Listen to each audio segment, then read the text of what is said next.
Né en Ontario et aîné d'une famille de 6 enfants, Hubert Guindon fait sa rencontre avec les Anglais à l'âge de 5 ans à son entrée à l'école primaire. Ses parents l'envoient pour le secondaire dans une institution francophone, soit le Petit Séminaire d'Ottawa. Après des études universitaires en philosophie, il se dirige vers l'Université de Chicago pour aborder la sociologie. Hubert Guindon affirme qu'on ne choisit pas la sociologie, mais qu'on y aboutit.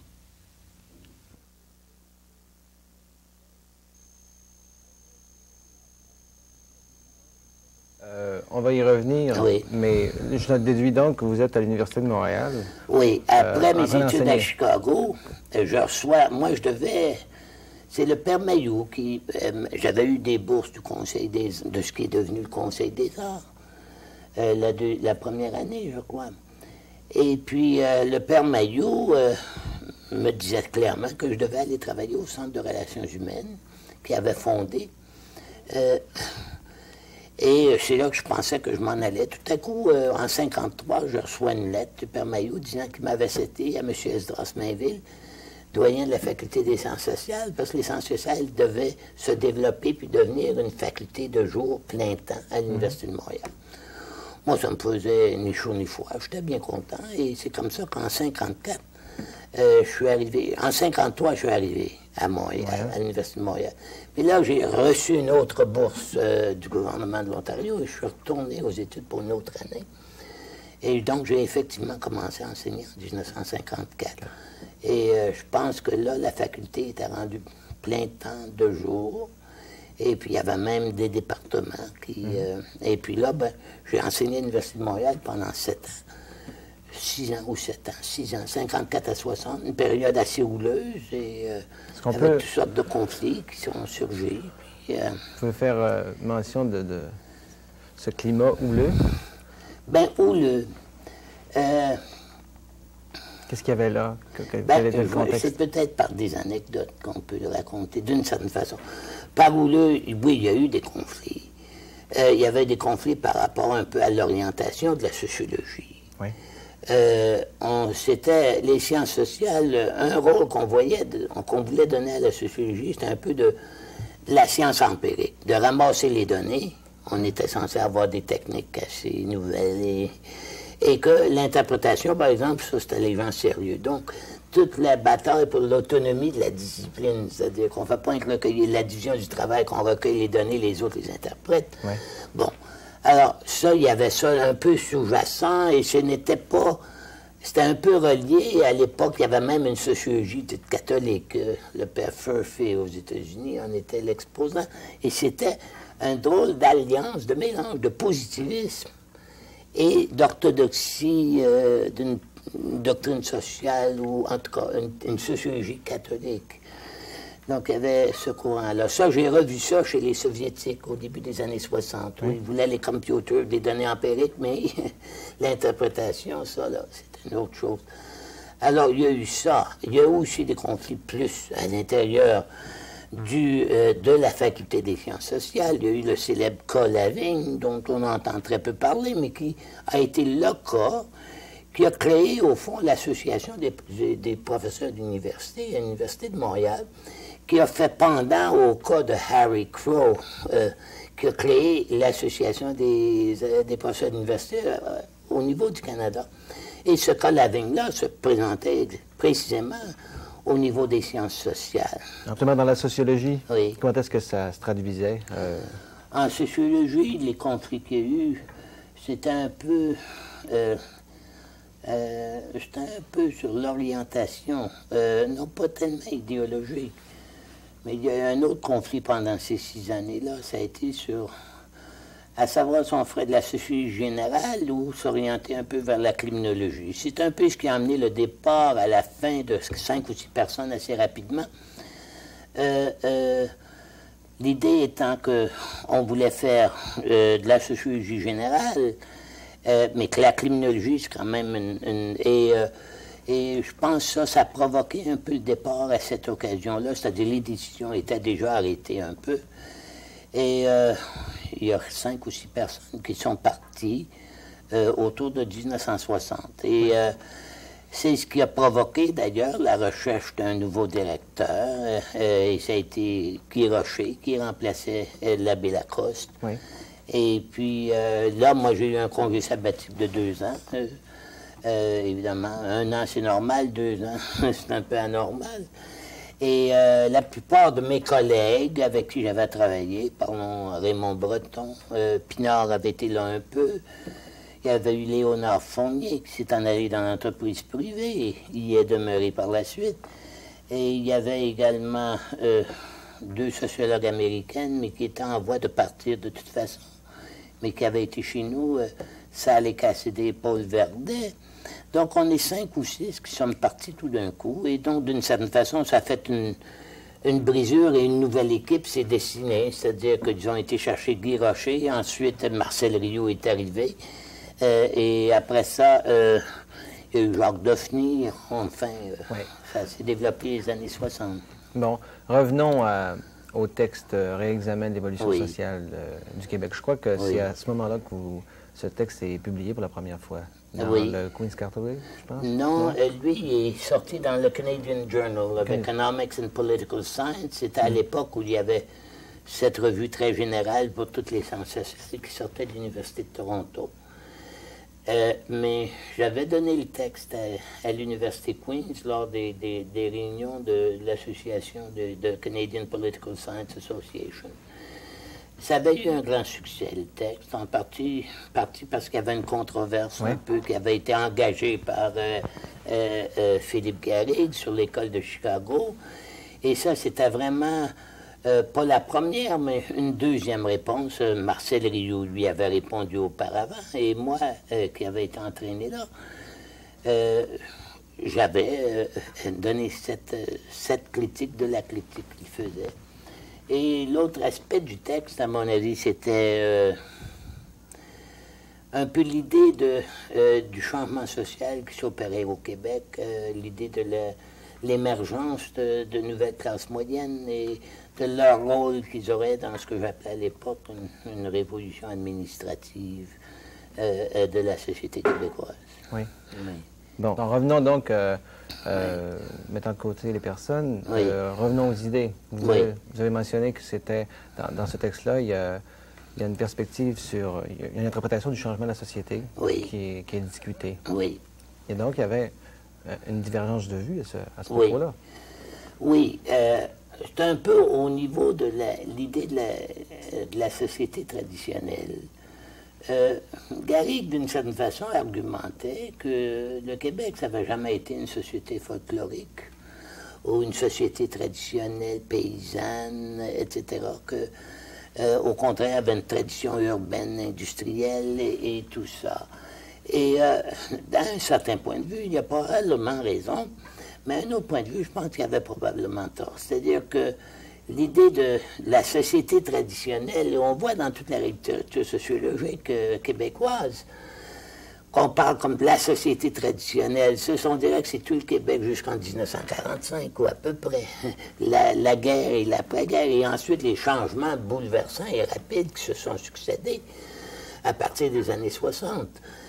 Et donc, d'une certaine façon, on dit ça, c'était le traditionnel. Et à un niveau, c'est probablement un peu de regarder l'histoire d'une façon très globale et vite que d'y donner cette étiquette, mais probablement qu'elle était en partie valable également. Alors, c'était un peu cette controverse. Et ça prenait la forme dans les travaux de l'attitude vis-à-vis de la terre, à savoir si c'était plus comme un patrimoine qui était passé de père en fils et légué, et donc une attitude un peu plus sacrale, ou à savoir si les terres, c'était purement une commodité que, bon, je suis un entrepreneur, puis je suis en agriculture plutôt que d'être dans d'autres choses. Et cette controverse-là n'a jamais été complètement résorbée, mais les données que j'avais trouvées à Saint-Denis tendaient à confirmer qu'il y avait un peu cette idée de patrimoine et de passer ça de père en fils. Quoique rendu en 1960, c'est le problème. Comme à Saint-Denis, j'ai rencontré un cultivateur, puis déjà à cette époque-là, il disait, nous autres, on est les post-smart, c'est pour ça qu'on restait. Parce que c'était le début de l'éducation qui s'instruit, s'enrichit, puis la pression sociale. Et même à Saint-Denis, je me souviens, quand je faisais des entrevues avec le monde sur leur éducation, je me demandais combien d'années vous étiez à l'école, et c'est le monde de Saint-Denis qui me mettait, les vieux étaient rendus déjà à sa défensive. Mais il disait, écoutez, j'ai fait 3 ans, mais il dit, c'est pas moi qui ai lâché l'école, c'est l'école qui m'a lâché. Il y a 23 années. Et donc, toutes sortes de choses comme ça. Ce qui fait que il y avait quand même, cette appellation-là est probablement valable, de faire parler d'une société traditionnelle. Mais il faut aussi, probablement, ça ne devrait pas être une excuse pour pouvoir les regarder d'une façon beaucoup plus détaillée, le passé et l'histoire.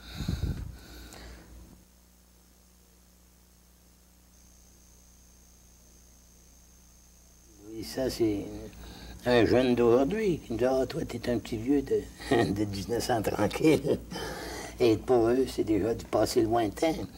Pour ma génération, c'est-à-dire les hommes de 50 ans en montant, j'ai l'impression que c'est vraiment un tournant. Et quand on parle de la Révolution tranquille. Mais pour le monde de 50 ans et plus, ils se souviennent d'avant également, au moins la décennie ou même de l'après-guerre, de 45 à 60.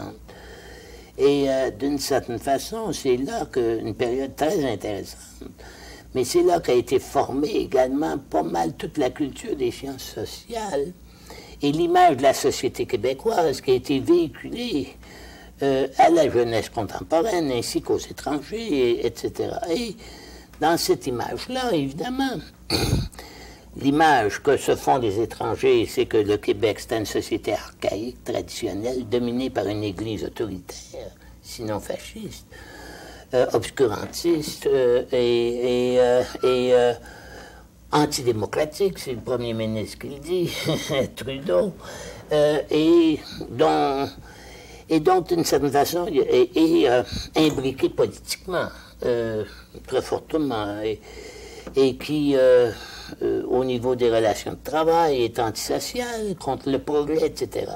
Toute cette imagerie-là, je ne dis pas qu'elle est 100% fausse, mais rendue en 1980 quelques, il faudrait la revoir, parce qu'au fond, les individus qui véhiculaient cette image de l'Église, c'était pas des individus totalement désintéressés. C'est-à-dire qu'on commence à concevoir maintenant que même ceux qui pratiquent les sciences sociales, on pense à ça comme une vocation complètement désintéressée, ou on s'imaginait ça peut-être. Mais on était du monde en train de se créer des professions, pas en train de se loger dans des institutions, pas en train de se faire des belles petites carrières, pas si pire, monseigneur, je veux dire, tu sais, une carrière, disons, normale, parce qu'au fond, l'explosion des institutions, ça a été ça, la Révolution tranquille, c'est-à-dire dans la taille des institutions. Moi, à l'Université Sir George Williams, il y a 20 ans, quand je suis arrivé là, il y avait 9 secrétaires, dont une était secrétaire conjointement pour la faculté de génie et le département de sociologie. Alors, vous dites ça aujourd'hui, ça fait rire le monde maintenant, je veux dire, c'est une explosion dans la taille, les rôles, la spécialisation. Et c'est tout ça qui s'est produit. Et c'est un peu la croissance et la modernisation du Québec. Ça a été ça, que ce soit dans la charité, la professionnalisation du travailleur social et toutes les professions connexes, soit dans le monde de la médecine, la santé, soit dans le monde de l'éducation lui-même. Et c'était la croissance et la modernisation. Donc, ça fait par l'État, remarquons-le également, et en brisant les modèles traditionnels. Parce que dans les années 50, on avait soupé de la Saint-Vincent-de-Paul, qui, on disait, aurait dit, ben si la personne est en état de péché, il y avait les bons pauvres, les mauvais pauvres. On en a tellement parlé. À la fin des années 50, au niveau de la santé, les coûts montaient très fort, très vite, et le modèle économique, social, pour payer ça, c'était le patient ou sa parenté à l'époque. Du malaise social, il y en avait sur les religieuses. C'était pas moi, puis c'est pas le bien-être, c'était des capitalistes, etc. Maintenant, on a, en instituant l'assurance hospitalisation, on a enlevé la cause de ce malaise social-là. Mais en même temps, c'est qu'on a créé, étant financé par l'État provincial, les dépenses d'hospitalisation, c'était également un grand boom à la croissance de ces institutions-là. Parce qu'une fois que c'est le gouvernement qui paye, puis tu as fixé le taux journalier, il s'agit rien que de marchander pour que ça augmente.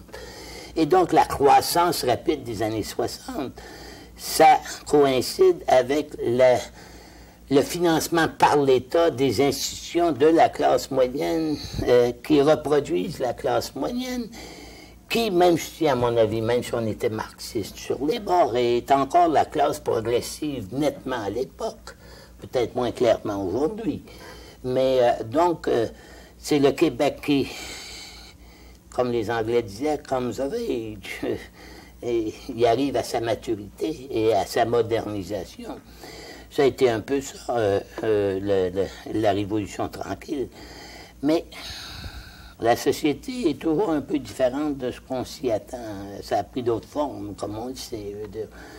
Personne à l'époque voyait venir le mouvement indépendantiste. Dans les années 50, le nationalisme c'était un peu comme la ceinture fléchée, cette affaire-là.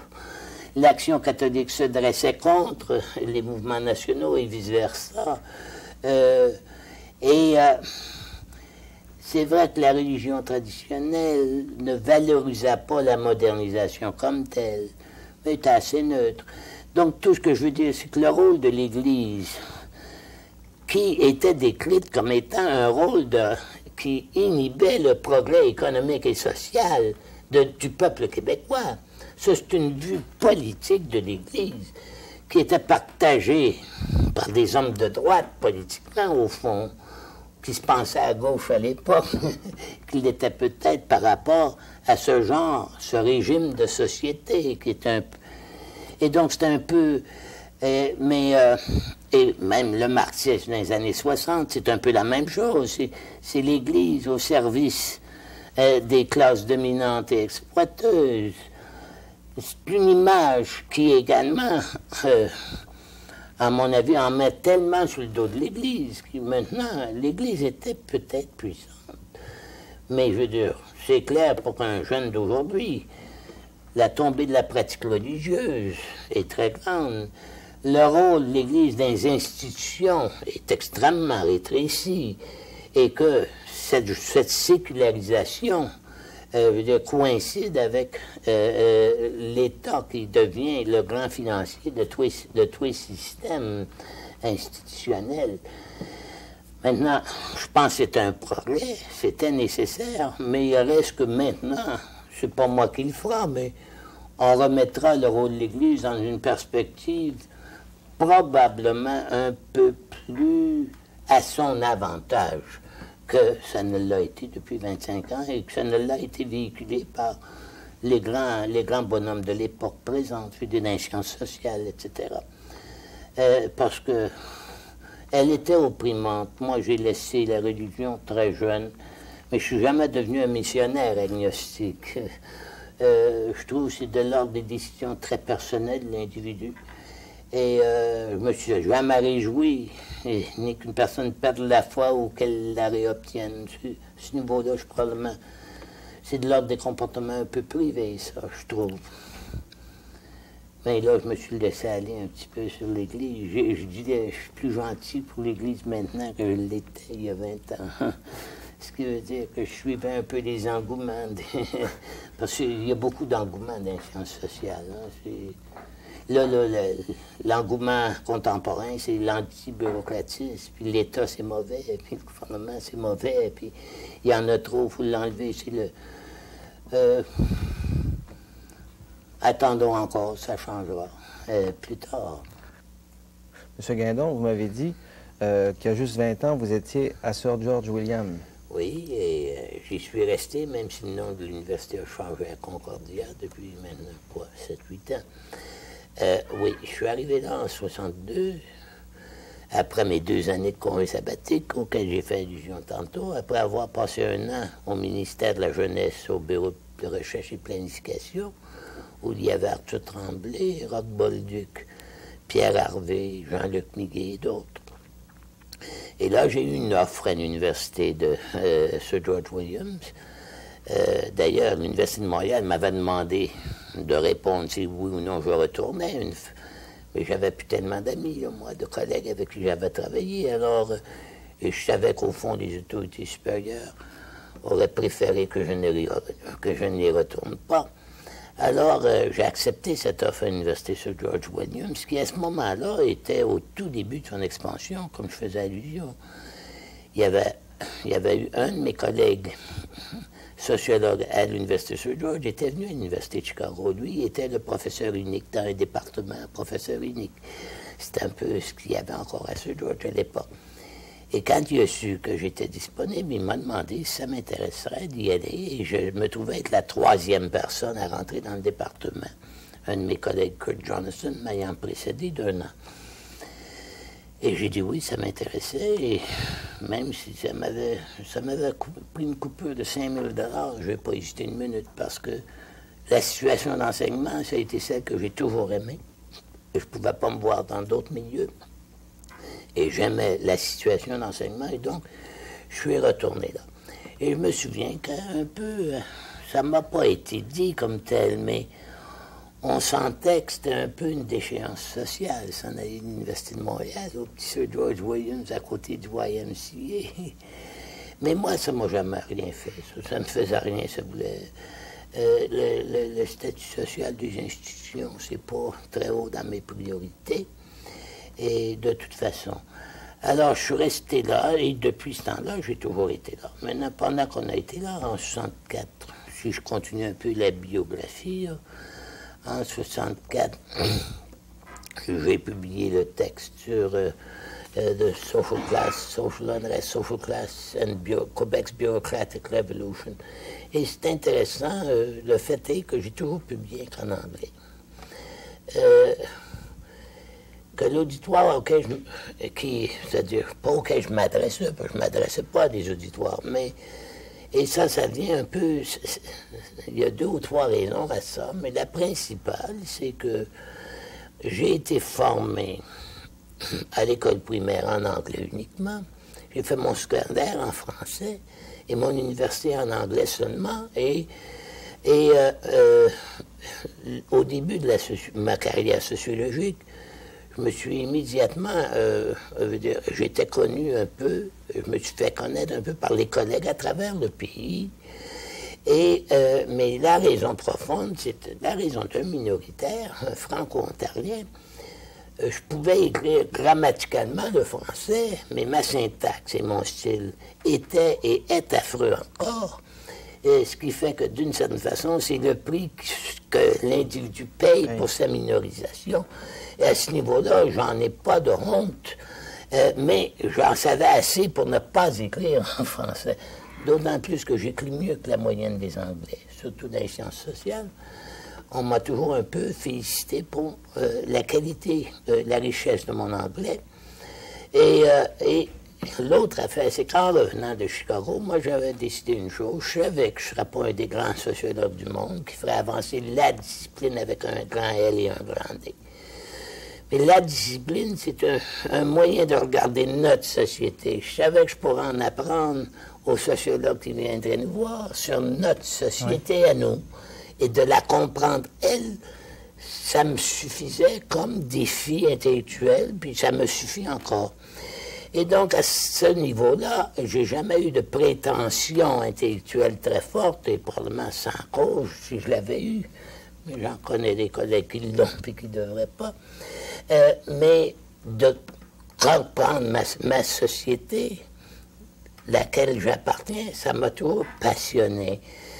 Maintenant, de l'organiser, ou de la diriger, ou de la changer, ça ne m'a jamais tellement intéressé. À ce niveau-là, j'ai été beaucoup plus spectateur qu'acteur.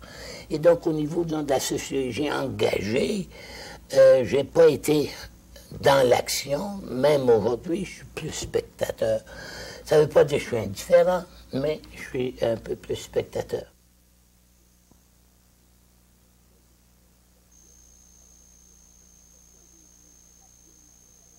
Ce que j'ai vu, j'étais bien ambivalent vis-à-vis de cette nouvelle classe moyenne à qui j'attribuais le rôle de moderniser cette société.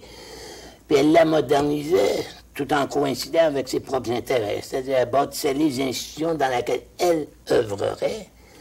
Et c'est effectivement ce qu'elle a fait en bâtissant les professions, les institutions, la modernisation, que ce soit de la santé, du bien-être, de l'éducation.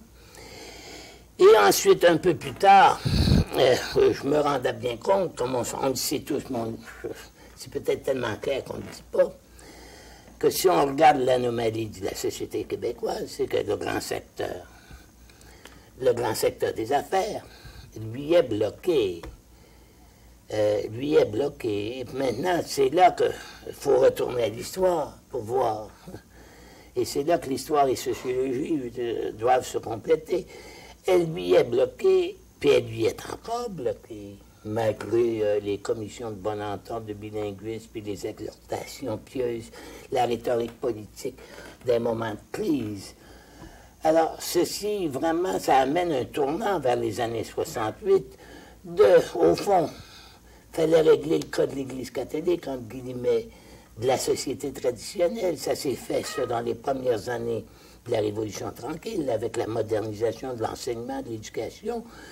L'Église, tout à son honneur, n'en a pas fait un combat rangé. Elle a cédé à l'État, à mon avis, d'une façon assez noble, ses propriétés, peut-être que ça fait payer un peu, mais en tout cas. Mais de toute façon, ça s'est fait dans la paix sociale. Oui. Et tout à son honneur, parce qu'elle aurait pu argumenter. Mais il reste après ça que l'autre grand problème, c'est la division du travail ethnique au Québec au niveau de l'entreprise privée. Parce qu'un des thèmes que je commence à annoncer déjà dans mon article de 68, mais pas tellement encore, un peu, parce que 68, ça frôle la crise d'octobre qui s'en vient. C'est le mouvement étudiant, c'est la contestation. Et on ne sait pas au juste. On sent que le Québec a changé. On sent qu'il y a le malaise, le mouvement étudiant qui a fait trembler le régime politique en France. On sent qu'il y a comme une effervescence, mais en même temps, il y a de l'inquiétude dans les pouvoirs établis. On a vu quelle forme qu'elle prenait avec la crise d'octobre, où on proclame, je veux dire, eux pensaient, s'ils sont sincères, qu'effectivement, la population s'en allait d'un côté beaucoup plus radical, et avec les mesures de répression qui s'en sont suivies. Là, finalement, se pose le problème, qui à mon avis est encore crucial, qui a pris la formule du problème de la langue, mais qui est sous-jacent à ce problème de la langue. C'est un problème de partage plus équitable des ressources économiques du pays. Et à ce niveau-là, c'est clair que si les premières 15 années de la Révolution tranquille, si je date ça de 50, disons, les antécédents, ça a été de moderniser de façon interne la société québécoise. Les dernières 15 années, ça a été de définir la relation de cette société avec la structure étatique qui l'englobe, l'enserre et peut-être l'étouffe quelquefois également. Et ceci, à mon avis, c'est à ce moment-là que mon intérêt à la question linguistique, à la question des politiques linguistiques ont augmenté. Et là-dessus, ça a été après 3 ou 4 ou 5 ans de réflexion, en vivant dans une institution anglophone également. Maintenant, ça c'est assez intéressant. Au niveau des minorités dans des institutions, tant que la minorité n'a pas une organisation, une structure organisée, elle ne peut pas protester. En d'autres mots, quand 4-5 professeurs francophones à Sir George, tu ne peux pas dire qu'il y a de la discrimination. Même si tu voulais le dire, tu ne pourrais pas. Parce que tu es complètement dépendant. Il faut que tu aies une structure protectrice. Maintenant, c'est très clair que dans les universités anglophones, comme toute la société anglophone, moi j'ai du Québec, qui était habitué à avoir son autonomie institutionnelle, comme je dis, du sein jusqu'à la mort, jusqu'à l'enterrement. Et pouvoir vivre en institutions séparées. Je n'avais pas connu ça comme franco-ontarien, évidemment. Comme franco-ontarien, on apprend qu'il faut parler anglais, puis très vite. Hein. Tu n'as pas 3 ans, tu sais à peine marcher. Si tu sors de la cour, tu frappes la loi sociale en ce qui concerne la langue. Et maintenant, j'ai réfléchi également sur la condition des Franco-Ontariens à travers ma biographie, ma famille, ma parenté, les villages où j'ai été élevé. Et c'est très clair à voir.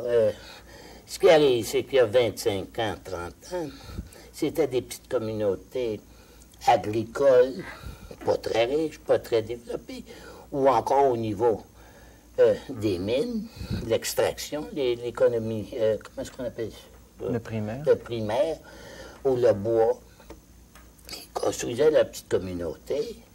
À l'époque, on avait besoin de beaucoup plus de monde dans l'agriculture pour ramasser le minerai. Puis, donc, c'était labor intensive, comme on dit en bon canadien. Ça avait besoin de main-d'œuvre. Tout ça, c'est fini pour ces communautés-là. Oui. Donc, elles doivent s'expatrier. La population doit s'en aller ailleurs. Et dès qu'elles sortent de ces frontières traditionnelles, elles s'anglicisent et s'assimilent très vite. Oui. Et même dans leurs frontières traditionnelles, là, tu as le choix entre une stagnation économique ou devenir professionnel. Et là, l'État impose également sa loi 101. Et donc, de plus en plus, c'est clair que si tu es pour faire ta vie en français, ce qui est une décision très personnelle et qui ne se fait pas dans l'abstrait, parce que je ne suis pas pour faire ma vie en français si je gagne rien, puis quand c'est pas. Oui. Alors, ces décisions-là, maintenant, si tu regardes la politique linguistique qui a été développée par la Commission royale d'enquête du bilinguisme et biculturalisme, c'est une politique qui a été créée en fonction des minorités. Oui. C'est pour protéger la minorité anglophone au Québec. Et pour faire semblant, parce qu'elle ne le fait pas effectivement, continuer la viabilité des minorités francophones hors Québec. Et donc, la majorité québécoise, là-dedans, revient pour son compte, et au contraire, ça permet de continuer. Si la politique du pays, du Canada, était que tout se passe en français au Québec, l'entreprise comme le reste, les multinationales n'ont pas de problème à contourner les frontières linguistiques. Alors, ça serait peut-être pas révolutionnaire, mais ça serait français. Et donc, cette société est encore bloquée d'une certaine façon, parce qu'anciennement, on disait, ah ben, les Canadiens français, le système d'éducation vaut rien. C'est le cours classique, c'est pas fait pour l'industrie. On mettait le dos sur l'Église, le système d'éducation, la culture. On se comportait pas comme des vrais entrepreneurs. On avait des valeurs familiales. On voulait pas se déplacer. Et tout ça, c'était des stéréotypes assez négatifs sur l'idée que la culture des Canadiens français fallait choisir entre sa culture et son intérêt professionnel ou économique. Mais ça, c'est parce que t'es minoritaire. Ouais. T'es minoritaire. Les anglophones n'ont jamais eu à faire ça. Maintenant, tout à coup, les anglophones ont de la culture une fois qu'on a le Bill 101. Parce que là, ils sont obligés de choisir eux aussi. Est-ce qu'ils vont y aller ou non? Puis, tu t'aperçois qu'ils se comportent exactement comme un Canadien français par rapport à sa culture. Et donc, tous ces thèmes-là, je veux dire, on est encore à ce niveau-là, dans le bois complètement. Et puis... tant que ça ne se résorbera pas, la question nationale va toujours être aussi intense au Québec qu'elle l'a été. Maintenant, on est un peuple un peu peureux. On n'aime pas ça charrier. Puis à ce niveau-là, j'en veux pas au peuple. Je sais pas. Je veux dire, le référendum, pour moi, en y réfléchissant par la suite, je me disais, on en demandait beaucoup aux Québécois. On leur demandait de voter pour être dans une situation complètement inédite, où on ne saura pas ce qui va arriver. Mm-hmm. C'est d'en demander énormément. Aucun scénario. Qu'est-ce qui arrive? En 110, l'armée est venue, OK, c'était les frères roses, les cellules, mais là, dans la légitimité, on se place dans une situation inédite où il n'y a aucune règle du jeu qui définit qu'est-ce qui se passe. Ben, je suis pas sûr, moi. Puis je pense qu'à ce niveau-là, ça fait une partie d'une situation. Et donc, la réaction, un peu de peur de tout le monde, c'est un peu normal. Par ailleurs, j'ai un peu l'impression que là, on prône un peu l'indépendance de reculons, puis un peu de reculons, puis à tâtons, puis à regret. Tandis que ça ne doit pas être ça. Maintenant, la division du travail ethnique au Québec, on prétend... Il y a eu des changements, je les vis quotidiennement. Il y a 10 ans, je donnais un cours à la Société québécoise, à des étudiants anglophones, mais surtout des immigrants. Parce que Sir George Williams, l'anglais est la langue d'instruction, mais la composition sociale de l'université, c'est néo-canadien, de toutes sortes, et de très récents en plus. Mais, à l'époque, je donnais mon cours en anglais, comme je le donne encore. Mais s'il y avait de la lecture en français, il y a quelques étudiants qui s'y objectaient comme si moi j'avais fait quelque chose de sérieusement, un accro sérieux, et ils s'y indignaient. S'il avait fallu que je parle en français, ça aurait été terrible.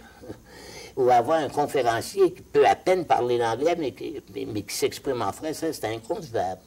Et ça aurait été perçu comme une insulte, et ça aurait été refusé. Aujourd'hui, c'est le contraire. Il y en a encore quelques unilingues dans le cours, mais ils n'osent plus dire qu'ils le sont. Alors, ils sont sa défensive, etc. Donc, mais ça, c'est dû à quoi? C'est pas aux mesures.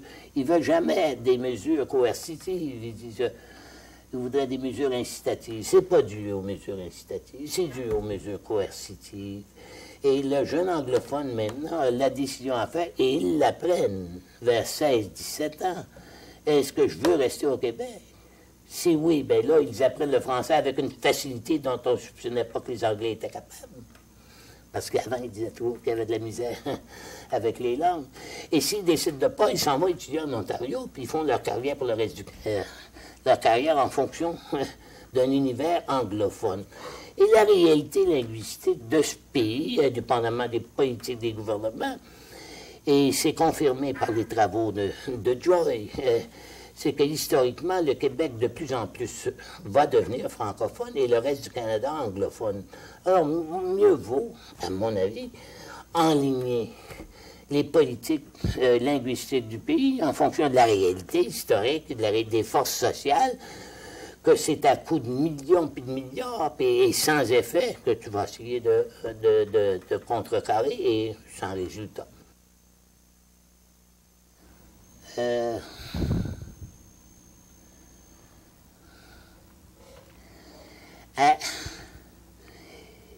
Le socialisme comme une pensée utopique, oui. Je veux bien. Socialisme comme une sorte de standard. Je veux dire, moi, je suis pour l'égalité des conditions sociales, le plus possible. Je suis pour l'égalité, pas pour l'inégalité. Mais de là à... Il y a... Je ne sais pas comment je suis perçu dans la discipline. Dans certains milieux, je suis perçu de gauche, mais dans le milieu de gauche, je pense que je suis perçu comme de droite. À ce niveau-là, je dois avouer que il y a un niveau où je trouve que c'est très difficile de penser qu'on va pouvoir changer nous, parce que c'est un peu du messianisme encore, nouvelle façon. Que nous, les petits 6 millions de Canadiens français, bloqués dans une grosse province, mais un petit territoire finalement habitable, qui s'appelle le Québec, qu'on va faire la révolution en Amérique du Nord. Quand le socialiste va arriver au Québec, quand il va arriver aux États-Unis. Puis moi, je ne suis pas prêt, personnellement, à ce que nous autres, on soit le premier à y payer la note. Et puis, c'est toujours plus facile de taper sur les autres, que ce soit les Blancs, les Haïtiens, les Québécois ou tout ça, dans ce gros système-là. Et ça a toujours été ça, au fond, mon objection à une radicalisation politique, qu'on prenne le drapeau, nous. Deuxièmement, c'est sûr qu'on pourrait peut-être faire l'espoir qu'il y a eu, ça a été un peu Allende au Chili, je crois, où il y aurait eu peut-être une espèce de socialisme humaniste. Mais on sait que les pays qui se disent socialistes, et on dira qu'ils ne sont pas en théorie, que ce soit la Pologne, je suis allé l'an dernier, 3 semaines avant le coup d'État, le coup militaire. La soif de la liberté, on est assez chanceux pour dire ce qu'on pense. Et de pouvoir... Personne ne nous écoute, remarque, mais ça, c'est bien correct aussi. C'est dans les règles du jeu, ça aussi. Mais je veux dire, on peut aller crier. Ça me fait penser à l'histoire des 2 chiens, qui était une histoire courante en Pologne. Il y avait un chien tchécoslovaque qui s'en allait en Pologne, un chien polonais qui s'en allait en Tchécoslovaquie. Puis le chien polonais dit au chien, pourquoi tu veux t'en venir en Pologne? Il dit, toi, pourquoi en Tchécoslovaquie? Mais dis-moi, il dit, je voudrais bien manger. Tu sais. Ah ben, dis-moi, je voudrais bien japper. C'est dans le temps, la belle époque de solidarité, le monde pouvait... Il y avait un sentiment, et même malgré les conditions économiques effarantes qui se dessinaient, il y avait un sentiment, un moral dans cette population du fait de la liberté. Maintenant, je ne veux pas parler comme un défenseur des démocraties bourgeoises, libérales, mais donc, mais ça donne quand même un peu j'aime pas les dogmatismes. J'étais contre le dogmatisme ecclésiastique ou théologique. Il y a eu une période un peu de dogmatisme dans la gauche. Je pense que c'est fini maintenant. Et je pense que tout le monde, et c'est peut-être ça la sociologie, elle peut donner un terrain où on peut faire une lecture de la réalité qui soit un peu ouverte. Mais en tout cas, là, je suis rendu là.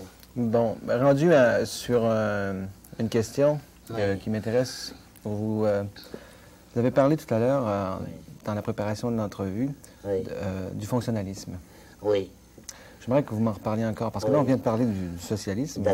C'est un système, mais je pense que le fonctionnalisme est un système aussi. Oui. Oui, moi, j'ai été impressionné par une remarque de Tom Bottomore, un sociologue anglais très distingué, d'inspiré marxiste. Disait dans une conférence qu'il donnait chez nous que, au fond, toute la période du fonctionnalisme, qui marque, au fond, la sociologie d'après-guerre des États-Unis, de 1945 au début des années 60, il dit ça, c'est une aberration, c'est une exception. C'est une exception par rapport à pour nous, c'était comme l'orthodoxie, mais c'est très vrai que dans ce fonctionnalisme-là, auquel la génération de Cité Libre, dans laquelle moi j'ai été élevé également, et j'en faisais partie autant que les autres, le passé, pour nous autres, on n'avait rien à y apprendre. Oui. C'était, au niveau de l'architecture, on aimait le chrome, puis le plastique s'en venait. Les vieilles affaires, c'était acheté à terre. Il y avait comme un mépris de l'histoire et de l'ancien et du vieux.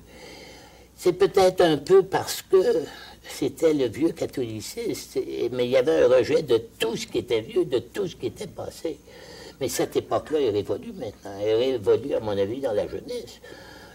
On aime beaucoup plus. Il faut composer avec l'histoire. Le fonctionnalisme, un de ses postulats, d'une certaine façon, c'est que tu apprends bien du passé et que le passé n'a pas de conséquences, au fond, sur le présent, et que le présent, il peut s'organiser en système par la volonté, par les ressources, la technologie, etc. C'était une illusion, à mon avis. Maintenant, l'harmonie totale, ou l'idée que le progrès, puis qui est sous-jacent un peu aussi et automatique dans ce fonctionnalisme, je pense que c'est dépassé. Mais c'est également vrai, comme je disais tantôt, que le conflit total, comme la situation... c'est-à-dire comme une espèce de conflit. Mais je trouve que ça aussi, c'est un peu exagéré. Et c'est à ce niveau-là, je crois, qu'il faut changer un peu. Mais c'est sûr que la sociologie, présentement, à mon avis, est un peu en état de crise, mais ça, tout le monde le dit.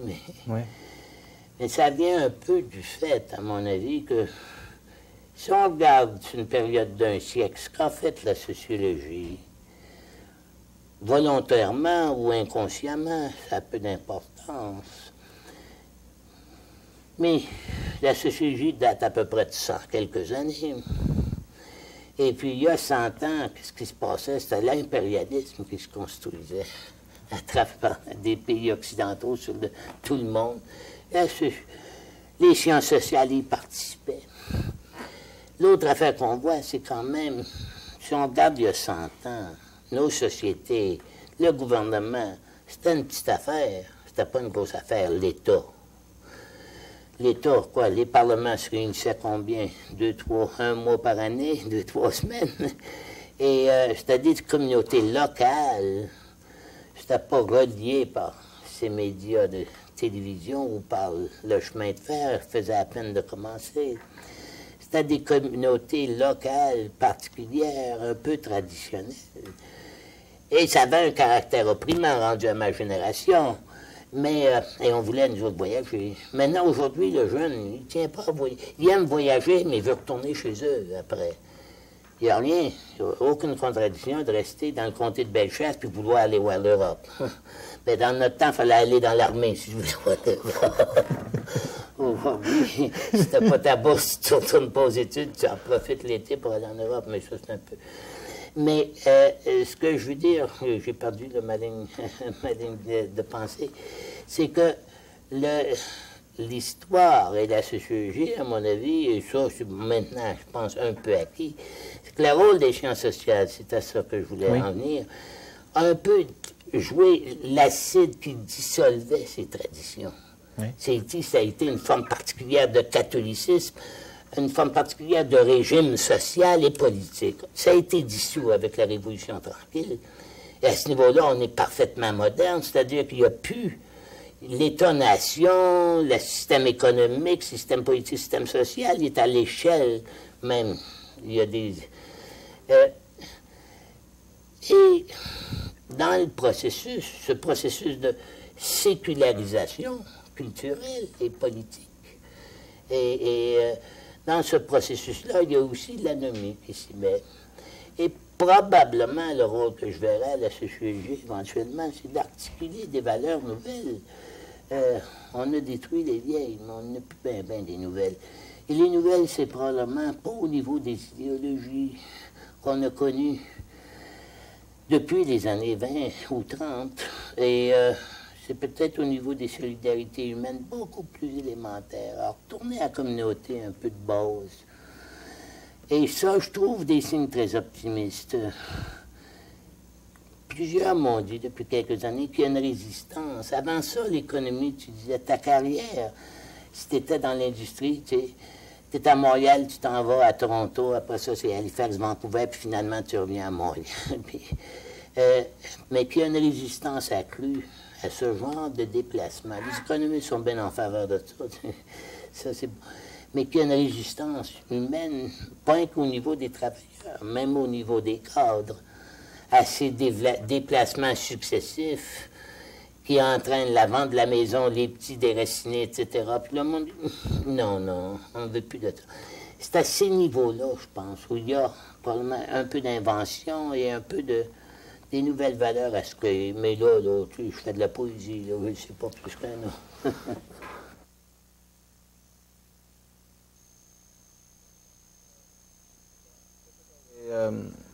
C'est peut-être l'occasion de préciser une chose oui. qu'on a laissé passer. Vous m'avez dit que vous étiez le 3e sociologue oui. québécois. Pouvez-vous nous expliquer un peu ce rang?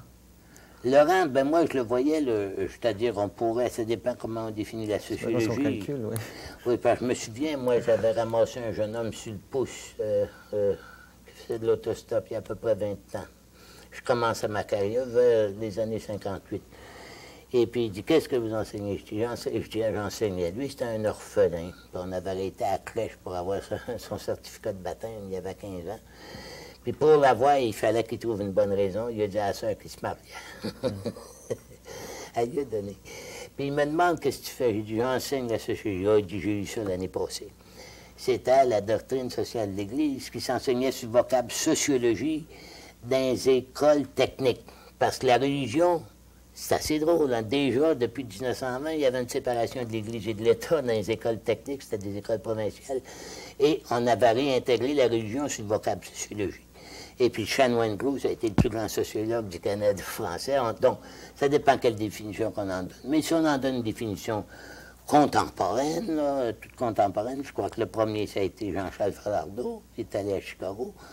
Léon Gérin, c'est notre père à tous, même moi je ne l'ai pas connu, d'une certaine façon, mais on ne l'a pas tous nécessairement lu très, très attentivement, mais il représente quand même le début, non seulement pour le Québec, mais presque pour le Canada entier. Et après Falardeau, il y a eu Guy Rocher, et je pense que j'arrive en 3e ou 54, peut-être que non, peut-être que Dumont arrivait avant ça, je ne sais pas. Mais c'était au tout début, et je me souviens qu'à l'époque, c'était... On va avoir des étudiants. On les cherchait pas.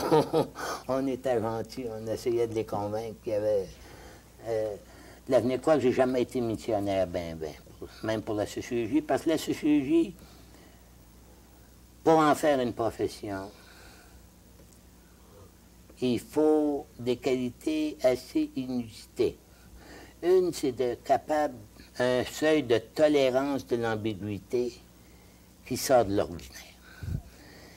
Si tu veux avoir une réponse claire et précise et qu'il te faut des situations là, clairement établies, une personne va être malheureuse. Deuxièmement, et ça les sociologues, je pense qu'on en est souvent coupables, il faut un sens de l'humour. Puis les sociologues n'ont pas beaucoup. À ce niveau-là, ils ressemblent aux curés. Très peu, quoique les curés... Entre eux, des fois, ils en avaient. Mais un sens de l'humour, parce que c'est facile à devenir pontificateur. Je l'ai peut-être bien fait pas mal là, dans cette émission-là. Devenir pontife en sociologie, c'est une tentation terrible. Et puis la plupart, ils succombent, surtout en vieillissant. Alors... à vie. À vie, aux intéressés. Alors, il ne faut pas se prendre au sérieux non plus. Et ça... C'est vrai qu'en vieillissant, on a une tendance à pontifier et à se prendre au sérieux. Mais les jeunes générations, par exemple, regardent le vieux et la dot, puis ils ont raison, tu sais, en bonne partie. Bon, une bonne raison de devenir sociologue aujourd'hui, qu'est-ce que ce serait? Comme j'ai dit, on culbute, on trébuche, on arrive en sociologie. C'est une affaire un peu de trip. C'est-à-dire, il faut être marginal et fasciné. C'est un peu comme une détective. Une bonne raison. C'est comme le titre de vos conférences ici. C'est quoi? Sociologie, sociologue québécois. Oui, mais c'est pour comprendre le réel. Oui.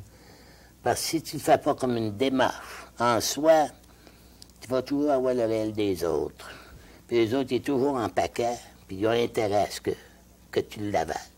Donc, à ce niveau-là, c'est Descartes qui avait raison. Il faut que tu fasses le doute méthodique à un moment donné. Mais tu ne peux pas le vivre toute ta vie avec le doute méthodique. Après ça, tu reconstruis durant ta vie ton bagage, ta vision des choses. Et puis, la première chose que tu sais, tu es rendu vieux, tu regardes en arrière, puis tu dis, bon. Et puis, tu peux te sentir dépassé. Ça, c'est l'autre affaire. Je pense que c'est un bon sociologue. Probablement se sent jamais dépassé, mais ils sont rares. Le vivre dans le passé, ce qui est un peu ce qui arrive en vieillissant, ou de se sentir débordé par les événements tout contemporains. On voit ça surtout, c'est clair, dans la musique. Tu sais. La musique de notre adolescence, c'était quelque chose. Pour certains, c'est les Beatles, tu dis les Beatles. Mais c'était pas la mienne, moi, c'est Frank Sinatra puis Bing Crosby. Mais... Alors, tandis que dans les sciences, il y a un peu le même phénomène aussi. Parce que si on regarde les sciences sociales depuis 100 ans, ce qui était les certitudes d'il y a 50 ans, ça fait rire aujourd'hui. Et on sait bien que ça sera aussi notre sort dans 50 ans, quand le monde va lire. Mais ils n'auront pas lu beaucoup ce que j'ai écrit, c'est tout oublié, mais ça aura l'air un peu également. Et c'est ça la condition des sciences sociales. Elle est limitée dans le temps et dans l'espace. C'est un produit culturel.